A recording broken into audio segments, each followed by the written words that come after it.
नरसिंह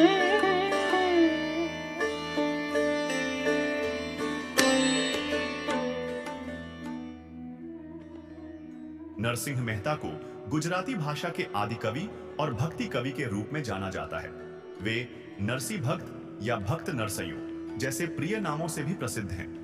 गुजराती साहित्य के अनमोल रत्न माने जाने वाले नरसिंह मेहता ने ऊर्मी काव्य, आख्यान, प्रभातियां और चरित्र काव्य जैसी विधाओं की शुरुआत की।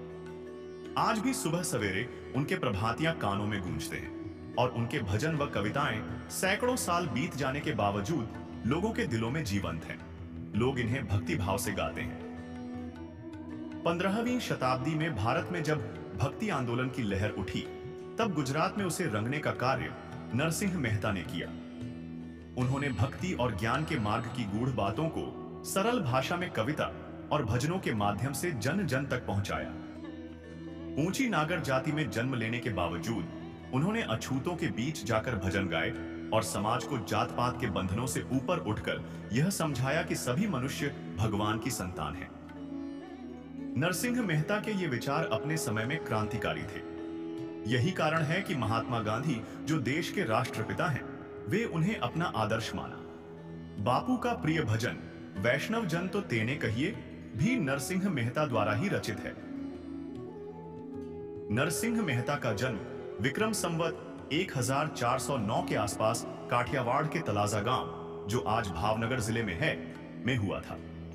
वे वड़नगरा ब्राह्मणों की नागर जाति से संबंध रखते थे और उनके परिवार की धार्मिक पृष्ठभूमि शैव परंपरा वाली थी। उनके पिता का नाम कृष्णदास या कृष्ण दामोदर दास मेहता था और माता का नाम था दया कुंवरबाई। दुर्भाग्यवश जब नरसिंह मात्र 5 वर्ष के थे, तभी उनके माता पिता का देहांत हो गया। छोटी उम्र में अनाथ हुए नरसिंह की परवरिश की जिम्मेदारी उनकी दादी जया गौरीबाई या जया कुंवरबाई ने निभाई। वे वैष्णव परंपरा से जुड़ी हुई थीं। कहा जाता है कि नरसिंह के पिता और दादा शैवपंथी थे, लेकिन दादी के सान्निध्य में रहकर नरसिंह पर श्री कृष्ण भक्ति का गहरा प्रभाव पड़ा। उनकी दादी उन्हें लेकर उनके बड़े भाई बंसीधर के पास जूनागढ़ आ गई। जब नरसिंह 8 वर्ष के हुए, तब भी वे बोल नहीं पाते थे। उनकी दादी को चिंता सताने लगी कि अगर ब्राह्मण का बेटा ही गूंगा हो गया तो जीवन कैसे जिएगा। एक दिन जब वे अपनी दादी के साथ भागवत कथा सुनकर लौट रहे थे, तब रास्ते में एक तपस्वी संत से भेंट हुई। दादी ने संत से बालक नरसिंह की मौनता की बात साझा की। संत ने नरसिंह की आंखों में देखा और उसके कान में राधे गोविंद, राधे कृष्ण मंत्र का उच्चारण किया। उन्होंने नरसिंह को यही नाम जपने को कहा। चमत्कारिक रूप से थोड़ी ही देर में वह बालक, जो कभी बोल नहीं पाया था, राधे गोविंद, राधे कृष्ण बोलने लगा। यह देखकर सभी आश्चर्यचकित रह गए और दादी की खुशी का कोई ठिकाना न रहा। यहीं से नरसिंह के जीवन में श्री कृष्ण भक्ति की शुरुआत हुई, जिसने उन्हें भक्त नरसिंह बना दिया। अब उनका अधिकांश समय प्रभु के नाम स्मरण, साधु संतों की सेवा और कीर्तन भजन में बीतने लगा। वे साधुओं के लिए अखाड़े तैयार करते, उनकी व्यवस्था का ध्यान रखते और उनकी सेवा में लगे रहते। वृंदावन, काशी और मथुरा से जो व्यापारी जूनागढ़ आते, नरसिंह उनसे श्री कृष्ण, राधा, बंसीवाला बालक, सुदामा और बलराम की कथाएं सुनते और उत्सुकता से प्रश्न पूछते। गांव में जहां भी भजन कीर्तन होता, वहां नरसिंह पहुंच जाते और मधुर स्वर में भगवान के भजन गाने लगते। कई बार वे साधुओं के साथ दूर दराज तक निकल जाते और इस बात का उन्हें भान भी न रहता। इस तरह नरसिंह का बचपन एक भक्तिपूर्ण, भावनात्मक और प्रेरणादायक यात्रा का आरंभ था, जिसने एक साधारण बालक को नरसिंह भक्त जैसा महान संत बना दिया। नरसिंह मेहता सारा समय साधु संतों के साथ बिताते, भजन कीर्तन में लगे रहते और सांसारिक कार्यों में कोई रुचि नहीं लेते थे। यह देखकर उनके परिवारजनों को चिंता होने लगी। उन्होंने नरसिंह को कई बार समझाया, परंतु उनके व्यवहार में कोई बदलाव नहीं आया। वे आजीविका के लिए भी कुछ नहीं करते थे। ऐसे में उनकी दादी ने सोचा कि अब नरसिंह विवाह योग्य हो गए हैं। अगर उनका विवाह करवा दिया जाए तो पारिवारिक जिम्मेदारियां आने पर शायद वे व्यवहारिक बन जाएं। इसी विचार से नरसिंह का विवाह एक गुणी और सुशील कन्या माणिकबाई से करवा दिया गया। विवाह के कुछ वर्षों बाद नरसिंह मेहता के यहाँ पुत्री कुंवरबाई और पुत्र श्यामलशा का जन्म हुआ। इसी समय के दौरान उनकी दादी का निधन भी हो गया। हालांकि विवाह के बाद भी नरसिंह के जीवन में अधिक परिवर्तन नहीं आया। वे अब भी गृहस्थ जीवन की जिम्मेदारियों से दूर श्री कृष्ण भक्ति में लीन रहते। उनकी पत्नी माणिकबाई एक पतिव्रता और सहनशील महिला थी। वे यह ध्यान रखती कि उनके पति की भक्ति में कोई विघ्न न आए। नरसिंह के गृह कार्य से विरक्त रहने के कारण पूरे घर का संचालन माणिकबाई ने ही संभाल लिया। नरसिंह मेहता का मन अब भी सांसारिक बातों से हटकर केवल श्री कृष्ण के चरणों में ही लगा रहता। नरसिंह मेहता के पास आजीविका का कोई साधन नहीं था। वे दिन रात भजन भक्ति में डूबे रहते थे। परिवार का पालन पोषण उनके भाई बंसीधर और भाभी झवेरबाई पर था। भाभी का स्वभाव थोड़ा कठोर था और वे न तो नरसिंह की निष्क्रियता सहन कर पाती थी, न ही उनकी भक्ति को। वे अक्सर कड़े और अपमानजनक शब्दों में न केवल नरसिंह बल्कि उनकी पत्नी माणिकबाई और बच्चों को भी ताने सुनाया करती थी। नरसिंह पर इन बातों का कोई प्रभाव नहीं पड़ता था, परंतु एक दिन भाभी ने अत्यधिक क्रोध में उनकी भक्ति का मजाक उड़ाया और अपमानजनक टिप्पणियां की। यह बात नरसिंह के लिए असहनीय हो गई। उन्होंने निश्चय किया, या तो प्रभु को पालेंगे या जीवन प्रभु के चरणों में समर्पित कर देंगे। यह संकल्प लेते ही वे घर परिवार छोड़कर प्रभु की खोज में निकल पड़े। गांव से दूर एक वन की ओर जाते हुए उन्हें एक उजाड़ खंडहर दिखाई दिया। वहां उन्हें एक उपेक्षित शिवलिंग नजर आया। उनके भीतर भक्ति भाव जाग उठा। उन्होंने उस स्थान की सफाई की और वहां शिवलिंग की विधिपूर्वक पूजा शुरू की। 7 दिनों तक बिना अन्न जल के वे भोलेनाथ की भक्ति में लीन रहे। कहते हैं कि वह दिन चैत्र शुक्ल चतुर्दशी का था, जब भगवान शिव उनकी भक्ति से प्रसन्न होकर प्रकट हुए। महादेव ने उनसे उनकी इच्छा पूछी। नरसिंह मेहता ने भगवान शिव के चरण पकड़ लिए और भगवान शिव से कहा, प्रभु, आपने मुझे दर्शन देकर धन्य कर दिया है, अब मुझे और कुछ नहीं चाहिए। भगवान शिव प्रसन्न हुए और बोले, नरसिंह, मेरी इच्छा है कि आप मुझसे कुछ मांगे। तब भक्त नरसिंह ने कहा, प्रभु, मुझे नहीं पता कि मुझे क्या मांगना चाहिए, लेकिन मुझे वह दीजिए जो आपको प्रिय है। नरसिंह ने श्रद्धा पूर्वक अनुरोध किया। तब भगवान शिव ने कहा, मुझे संपूर्ण ब्रह्मांड के स्वामी भगवान कृष्ण से प्रेम है, इसलिए मैं आपको राधा कृष्ण की रासलीला दिखाता हूं। भगवान शिव ने भक्त नरसिंह को दिव्य रासलीला दिखाई। नरसिंह इस अद्भुत अनुभव से अभिभूत हो गए। उन्हें जीवन का वास्तविक उद्देश्य समझ में आ गया। भगवान कृष्ण की अनुमति से वे फिर से दुनिया में लौट आए, लोगों को भक्ति, ज्ञान और प्रेम का मार्ग दिखाने के लिए। जब वे अपने घर लौटे तो सबसे पहले उन्होंने अपनी भाभी के चरणों में झुककर कृतज्ञता व्यक्त की। उन्होंने भावुक होकर कहा, धन्य हो आप, आपने मुझे अपमानित नहीं किया, किंतु प्रभु से मिलने का द्वार खोला है।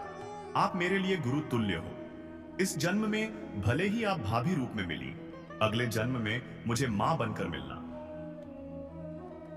इसके बाद नरसिंह मेहता ने भाई भाभी का घर छोड़ दिया और अपने परिवार के साथ कहीं और बसने निकल पड़े। माणिकबाई को चिंता सताने लगी, अब कहां जाएंगे, कैसे जिएंगे? लेकिन नरसिंह निश्चिंत थे। उन्होंने अपना और अपने परिवार का समूचा जीवन श्री कृष्ण के चरणों में समर्पित कर दिया था। वे गांव की एक धर्मशाला में कुछ दिनों के लिए टिके। लगातार 2 दिन बिना भोजन के बिताने के बाद तीसरे दिन एक व्यक्ति धर्मशाला में आया। उसने नरसिंह मेहता से पूछा, क्या आप वही हैं जो भागवत कथा सुना सकते हैं? मुझे एक ऐसे ब्राह्मण की खोज थी, आपके बारे में पता चला। भक्त को तो बस भगवान की महिमा गाने का बहाना चाहिए। नरसिंह ने बिना झिझक निमंत्रण स्वीकार किया और उस व्यक्ति के साथ जाकर कथा कही। कथा समाप्त होने पर उस सज्जन ने उन्हें रहने के लिए एक घर भेंट में दिया। यह कोई एकमात्र घटना नहीं थी। इसके बाद न जाने कितनी बार ऐसी परिस्थितियां आईं जब न जाने कहां से सहायता मिली, चाहे वह बच्चों का विवाह हो, पिताजी का श्राद्ध हो या बेटी का मामेरू। हर बार अदृश्य रूप से मदद पहुंचती रही। लोगों ने इसे ईश्वर की लीला माना और नरसिंह मेहता ने भी इन सब को प्रभु का चमत्कार मानकर अपने पदों में गाया।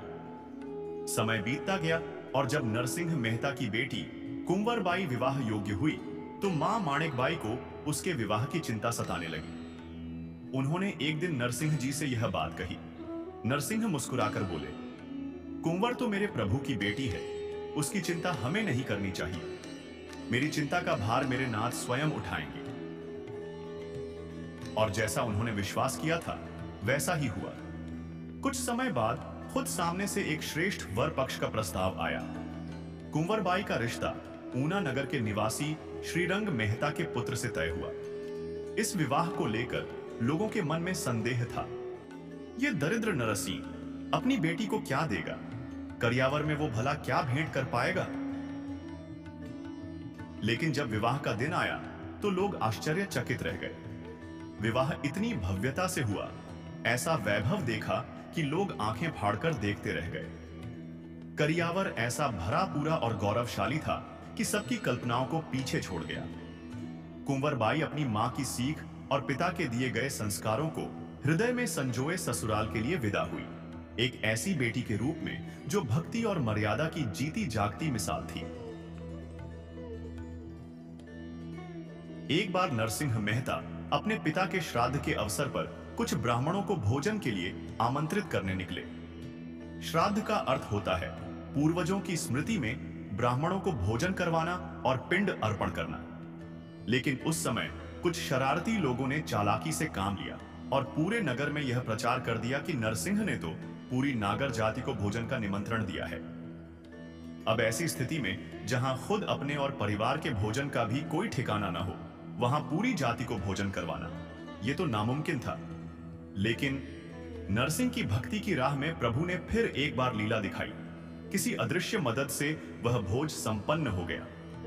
सब ब्राह्मणों को विधि पूर्वक भोजन करवाया गया और कोई भी कमी नहीं रही। यह चमत्कार पूरे नगर में चर्चा का विषय बन गया। जैसे जैसे नरसिंह मेहता की भक्ति और लोकप्रियता बढ़ती गई, वैसे वैसे कुछ लोगों के मन में ईर्ष्या भी घर करने लगी। वे नरसिंह के विरुद्ध षड्यंत्र रचने लगे। नरसिंह तो सभी को प्रभु का ही अंश मानते थे। उनके लिए न कोई ऊंच नीच था, न कोई जात पात। उनका विश्वास था, वैष्णव जन तो तेने रे कहिए, जे पीर पराई जाने रे। सकल लोक मां सहु ने वंदे, निंदा न करे केणी रे। इसी भाव से एक बार जब अछूत माने जाने वाले ढेड़ समुदाय के लोगों ने उन्हें अपने मोहल्ले में आकर भजन करने का आग्रह किया तो नरसिंह ने सहर्ष स्वीकार कर लिया और वहां भजन कीर्तन करने चले गए। बस यही बात ईर्ष्यालुओं को हथियार मिल गई। उन्होंने इस बात को आधार बनाकर षड्यंत्र किया और नरसिंह मेहता को नागर जाति से बाहर कर दिया। पूरे समाज ने उनसे संबंध तोड़ लिए, लेकिन ईश्वर अपने सच्चे भक्त का अपमान सहे नहीं सकता। जल्दी ही जिस जाति ने उनका बहिष्कार किया था, उन्हें अपने किए पर पछतावा हुआ। उन लोगों ने अपनी भूल स्वीकार की, नरसिंह से क्षमा मांगी और उन्हें पुनः समाज में स्थान दिया। वड़नगर के प्रतिष्ठित राजपुरोहित मदन मेहता अपनी पुत्री सुरसेना के लिए एक योग्य, गुणी और संस्कारी वर की खोज में निकले। अनेक स्थानों पर खोज करते हुए उनका सफर जूनागढ़ तक पहुंचा और अंततः उनकी तलाश नरसिंह मेहता के पुत्र श्यामल दास पर आकर थमी। मदन मेहता को श्यामल दास में वह सारे गुण दिखाई दिए जो वे अपनी बेटी के लिए चाहते थे। अतः यह तय हुआ कि सुरसेना और श्यामल दास का विवाह हो। लेकिन जब यह बात मदन मेहता की पत्नी को पता चली तो उन्हें चिंता होने लगी। उन्होंने सोचा, मेरी फूल सी बेटी एक साधारण और गरीब घर में कैसे सुखी रह पाएगी। उनकी आशंका स्वाभाविक थी, इसलिए उन्होंने नरसिंह मेहता को एक पत्र भेजा जिसमें विवाह की शर्त रखते हुए लिखा, यदि आप हमारे सम्मान और मर्यादा के अनुरूप बारात लेकर आएंगे तभी हम अपनी बेटी को ससुराल भेजेंगे, अन्यथा यह रिश्ता यहीं समाप्त मानिए। यह सुनते ही नरसिंह की स्थिति विचलित करने वाली हो गई। न धन था, न वैभव और न ही ऐसी भव्य बारात ले जाने की कोई सामर्थ्य। पर जिस प्रभु पर नरसिंह को अटूट विश्वास था, वही फिर एक बार उनके साथ खड़े हुए। जनश्रुति है कि स्वयं भगवान ने इस विवाह में अपना रूप धरकर सहायता की। ऐसी शाही बारात सजी कि जिसे देखकर वड़नगर का जन जन चकित रह गया। हर ओर चर्चा थी कि ऐसा भव्य विवाह तो कभी किसी ने न देखा था। नरसिंह मेहता अपने पुत्र श्यामलदास और नववधु सुरसेना के साथ बड़े आनंद पूर्वक अपने गांव लौटे, हृदय में प्रभु के प्रति और अधिक आभार तथा विश्वास लिए। विवाह को अधिक समय नहीं बीता था कि नरसिंह मेहता के जीवन में एक गहरा वज्रपात हुआ। एक दुर्घटना में उनके प्रिय पुत्र श्यामलदास और बहू सुरसेना का आकस्मिक निधन हो गया। एक लोक कथा के अनुसार सारंगधर नामक एक नागर ब्राह्मण जो नरसिंह से द्वेष रखते थे, उन्होंने उन पर चोरी का झूठा आरोप लगाया। अपने पुत्र हनुमंत से झूठी सौगंध दिलवाई, परंतु इस झूठ का फल भयंकर हुआ। हनुमंत की मृत्यु हो गई। हनुमंत की मां यह पीड़ा सह न सकी और रोते बिलखते नरसिंह मेहता के चरणों में गिर पड़ी। एक मां की करुण पुकार और उसकी आंखों के आंसू देखकर नरसिंह का कोमल हृदय विचलित हो उठा। उन्होंने प्रभु से प्रार्थना की, प्रभु, यदि मेरे पुत्र श्यामलदास के जीवन का फल हनुमंत को देकर उसका प्राण बचाया जा सके तो मैं अपने पुत्र का जीवन आपको अर्पित करता हूं। निस्वार्थ प्रेम और करुणा की यह पराकाष्ठा थी। और जैसा कि लोकवाणी कहती है, हनुमंत जीवित हो गया, परंतु उसके स्थान पर नरसिंह का अपना पुत्र प्रभु चरणों में लीन हो गया। पुत्र की मृत्यु का आघात इतना गहरा था कि पत्नी माणेक बाई भी इसे सहन न कर सकी। कुछ ही दिनों में वे भी संसार से विदा हो गईं। एक ओर कुल का दीपक बुझ गया, दूसरी ओर जीवन संगिनी का सहारा भी छिन गया। दुखों के पहाड़ जैसे नरसिंह मेहता के जीवन पर टूट पड़े, किंतु फिर भी उनकी भक्ति डगमगाई नहीं, उनका विश्वास नहीं टूटा। संसार से जैसे ऊपर उठकर वे कहते हैं, भला हुआ टूटी यह जंजाल, अब सुखपूर्वक प्रभु श्री गोपाल को भजूंगा। यह वाणी केवल शब्द नहीं थी, यह उनके भीतर के उस वैराग्य की झलक थी जो जीवन के हर उतार चढ़ाव को प्रभु की लीला मानकर स्वीकार कर लेता है। जहां सामान्य मानव रोता है, वहां नरसिंह मुस्कुराकर प्रभु को धन्यवाद देता है। अब नरसिंह मेहता का सारा जीवन प्रभु भक्ति में ही बीतता था। वे संतों की सेवा करते, भजन गाते और अपनी रचनाओं से जनमानस में भक्ति और ज्ञान की दिव्य अनुभूति जागृत करते। उनकी बढ़ती लोकप्रियता से जहां लोग उन्हें पूजते थे, वहीं कुछ ईर्ष्यालु लोगों की संख्या भी बढ़ती जा रही थी। ऐसे लोग निरंतर उन्हें नीचा दिखाने, अपमानित करने और बदनाम करने के अवसर खोजते रहते। उसी समय उनकी बेटी कुंवरबाई के सिमंत, गर्भ के 7वें महीने में होने वाला एक मांगलिक उत्सव का अवसर आया। बेटी ने पिता को प्रेम पूर्वक आमंत्रित किया। एक सच्चे पिता की तरह नरसिंह अपनी लाडली के इस अवसर पर जाने के लिए निकल पड़े। ससुराल वालों की ओर से मां मेरा उपहारों की एक लंबी सूची भेजी गई थी, जो उस अवसर पर दी जानी अपेक्षित थी। नरसिंह ने वह सूची भगवान के चरणों में रख दी और प्रार्थना की, हे प्रभु, यह सब आपके भरोसे है। उनकी भक्ति सच्ची थी तो फल भी चमत्कारी हुआ। मां मेरे में जो वस्तुएं दी गई, वे उस सूची से भी कहीं अधिक भव्य और दिव्य थी। ऐसा भव्य मां मेरा जो किसी ने पहले कभी न देखा था, केवल प्रभु कृपा से ही संभव था। इस अलौकिक घटना को कई भक्त कवियों ने सराहा और इसे कुंवरबाई का मामेरो नाम से भक्ति और भगवान की करुणा का प्रतीक बताया है। इस प्रसंग ने नरसिंह की ख्याति को और अधिक बढ़ा दिया, परंतु ईर्ष्यालु लोगों के लिए यह असहनीय हो गया। अब उन्होंने एक और षड्यंत्र रचा, नरसिंह को व्यभिचारी सिद्ध कर उन्हें समाज में कलंकित करने और फिर मार डालने की योजना बनाई। उनके घर के पास एक नगर वधू वेश्या को भेजा गया ताकि समाज नरसिंह को कलंकित मान ले। लेकिन जिस प्रकार पारस के स्पर्श से लोहा भी सोना बन जाता है, वैसे ही नरसिंह की भक्ति और निर्मलता से वह स्त्री भी परिवर्तित हो गई। कुछ दिनों में ही वह नगर वधू नरसिंह की भक्ति से इतनी प्रभावित हुई कि उसने अपना पुराना जीवन त्याग दिया। इतिहासकारों के अनुसार उसका नाम आगे चलकर रतनबाई पड़ा। वह एक तपस्विनी बन गई और अपना जीवन श्री कृष्ण भक्ति में समर्पित कर दिया। कुंवरबाई के मामेरे के बाद भी वे ईर्ष्यालु और कपटी लोग अपने षड्यंत्रों से बाज नहीं आए। उन्होंने नरसिंह मेहता के खिलाफ तरह तरह की अफवाहें फैलानी शुरू कर दी कि वे लोगों को भ्रमित करते हैं, झूठे चमत्कार दिखाते हैं और धर्म के नाम पर लोगों को बहकाते हैं। उस समय जूनागढ़ पर चूड़ासमा वंश के राजा राम मांडलिक का शासन था। इन ईर्ष्यालुओं ने धीरे धीरे राजा के कान भरने शुरू किए। यद्यपि राजा को नरसिंह की भक्ति पर संदेह नहीं था, फिर भी राजधर्म निभाते हुए उन्होंने मंत्री को नरसिंह की जांच का आदेश दिया। जब मंत्री ने गांव में जाकर तथाकथित शिकायतें और बातें सुनी जो उन्हीं कपटी लोगों द्वारा फैलाई गई थी, तो राजा को जाकर बताया। तब राजा ने अनैतिक आचरण के संदेह में नरसिंह मेहता को बंदी बनाने और दरबार में उपस्थित कराने का आदेश दे दिया। इस संकट के समय भी नरसिंह की भक्ति में तनिक भी कमी नहीं आई। उनकी जुबान से सहज रूप से निकल पड़ा, वाह मेरे प्रभु, भक्त को निर्बाध भजन का अवसर देने के लिए यह कैसी सुंदर व्यवस्था की है। जब उन्हें दरबार में पेश किया गया तो उन पर आरोप लगाया गया कि उनकी भक्ति झूठी है और वे भगवान से कोई भी चमत्कार नहीं कर सकते।